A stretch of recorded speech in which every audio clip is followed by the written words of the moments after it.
إنها أمريكية عرفت طريقها إلى الجنة. سناء اعتنقت الإسلام في صباها بعد أن كانت ديانتها مسيحية، لكنها كلما تعرفت إلى الإسلام كلما أدركت أنها كانت مسلمة بالفطرة منذ الصغر. Assalamu alaikum. My name is Sana Vaughn. I was born a Christian to a very devout Christian family. I was the only daughter. And subhanAllah, I look back in retrospect through my life and I see even when I was a young child, I was still Muslim.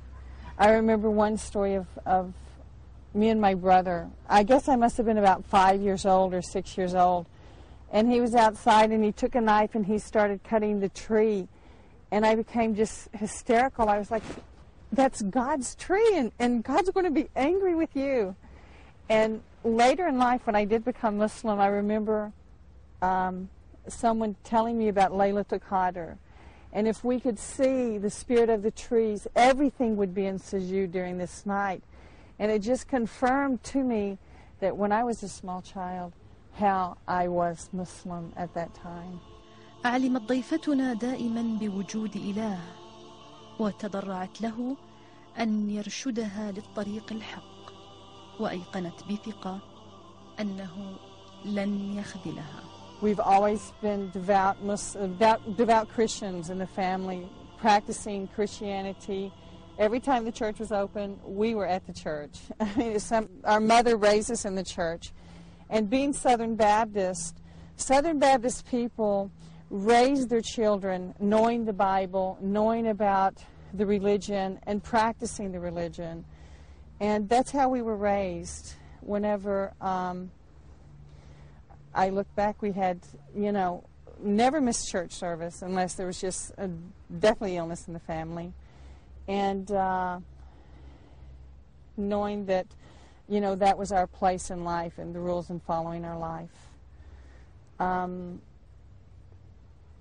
Whenever I was younger, I don't know that I always knew there was a God, and I always knew that one day we would be back in front of God.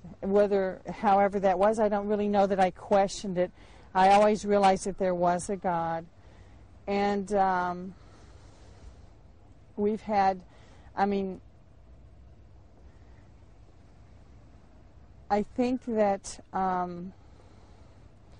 for me, my first steps, the first time I ever saw a Muslim, well, I had seen Muslims before, but I never thought about them.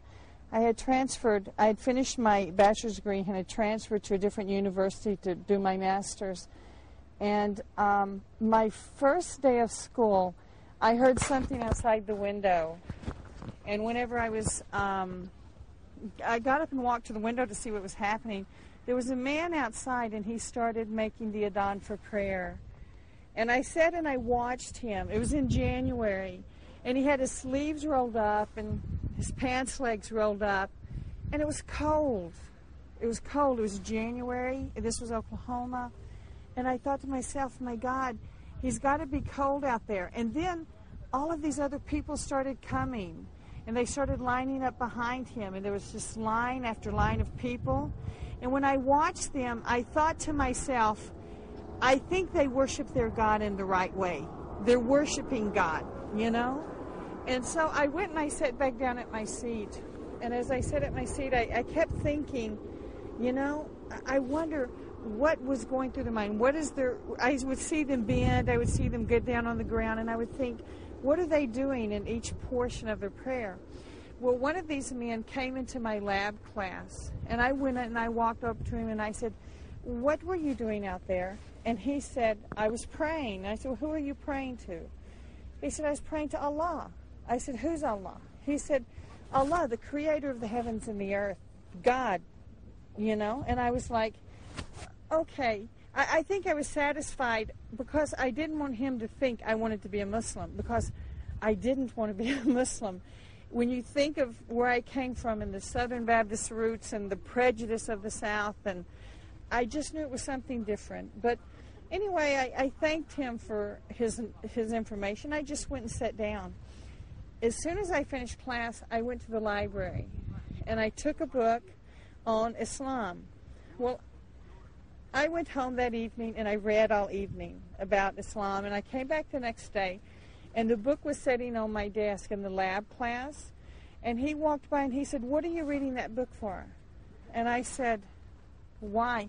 He said, "If you're going to read a book on Islam, read a good book, one that's written by a Muslim, not written by John Smith, or read one by Muhammad Abdullah, or something that you know that would be an accurate information and without bias." And I said, "Yeah, okay." Anyway, the next day, he brought some books to my cubicle, and I read them. And I still didn't want to be Muslim. You know, I was still adamant, but I was still so curious about what Islam was. I had that hunger for it. So I kept reading, and I kept reading. And I found a woman who worked there at the university who was a closet Muslim.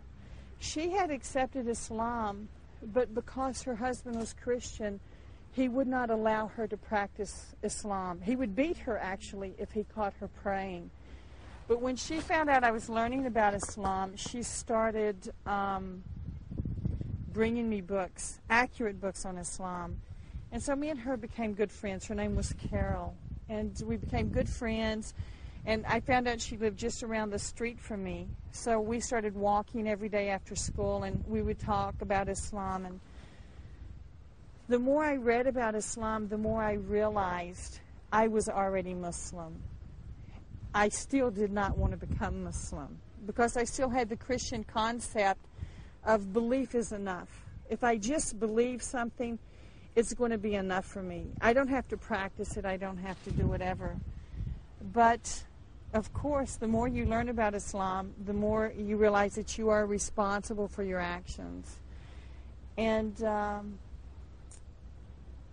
actually, one of my friends was Catholic, and she's one of my roommates. And so she was going to fast Lent, which is a 40-day period of fasting for Roman Catholics. But their fasting is completely different. They don't give up food or they don't give up drink. They give up like one thing that they really love. Like to some people it's smoking. They don't smoke for a month. To some people it's a piece of chocolate. So, you know. But, so anyway, during that time I said, okay, I'll give up Diet Coke. I'll fast with you the Diet Coke thing. But I was still looking into Islam. And I think it was during that period of time I became more spiritual. And I really was looking for the roots to Islam. And I remember late one evening I had been studying for my finals exam, and I had been studying and studying. I had stacks and stacks of books that I needed to know that information. And so I was just, we call it cramming, where I just would just read and read and read. But about 1 o'clock that night I realized I didn't comprehend anything because my heart is thinking about Islam, And that night, I said, okay, if I just go to bed and I try to get a good night's sleep, I know this, and I'll do good on my test. But when I went and I laid in my bed, I couldn't sleep. My conviction, my heart was thinking about Islam. How can I do it? What will I do? And subhanAllah, I made a little prayer. I just said, oh God, please give me some peace in my heart. This is overwhelming me. Please just give me some peace in my heart. And nothing happened. So I got on my knees by my bed, and I said, I just poured my heart. I said, God, show me the way to Jannah. I want to go to heaven. I make the promise now, if you show me the way to Jannah, if it's Christianity, I'll be a good Christian. If it's Islam, I'll be a good Muslim. Tonight I make the promise of making my commitment to you. And subhanAllah, I got into bed and I fell fast asleep. It's like I felt the peace come in my heart. I went to sleep. I woke up very early and I went to the school to take my exam. On the way